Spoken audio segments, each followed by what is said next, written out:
Sa iban pang nga balita, Barangay Tanod, gintiro ang kasilingan lakip na ang bata kagapos ang biktima sa Dumangas, Iloilo. Daan nga hiligutan ng ginatudlo motibo. Si John Sala nakatutok. Pila sa tiyan na naangkot sa 56 anyos nga anay Barangay Tanod sa Barangay Sulangan, Dumangas, Iloilo nga ginkilala kay Samuel Adelantar matapos gintiro kahapon sang udto. Ang suspect mismo Barangay Tanod nga ginkilala kay Gary Sustento. Naglunta ng krimen sa ugsaran sang biktima. Sa una nga lupok, naigo dis tatay sa kilid. Ang ikaduwa, wala maigo sa tatay. Ang ikatatlo, ang manghod ko kag ang bata iya, ging tiro ya, ti mayad lang gani.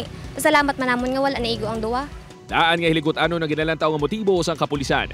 Ma-file ni kaso ang victim ang suspect against sa victim nga gintayaan sang lutang armas.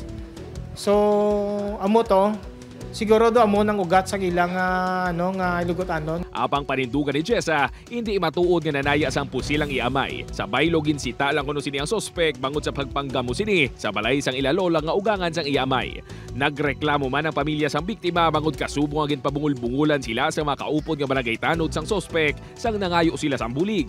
Ang sabat sa amon, kami pa mismo ang makagto didto sa barangay. Ti tanod sila sir. Anong ulobrahon nila sir? Ang sabat sang isa, may bisita sila. Ti tanod ka mo nga amon ang inyo yang isabat sa amon. Paga sa pulo naman sa punong barangay ang mga Barangay Tanod bangod sa insidente. Di pa mo na gusto ko sila maistorya kun nga Pero sa akon lang yung kuan-kuan man, ang akon no pag-analisar, kasi ginman why sila mag-react siguro. Kagi sila nasita man na sila sa una ni Samuel. Gitingon sa news team mako ang bahin sang pamilya sang suspect apang wala sang tawo sa ilabalay. Kaso nga frustrated murder kag attempted murder ang atubangon sang suspect kapadayon pa ginaayam sang kapulisan. Upod kay Cirilo Duque, John Sala.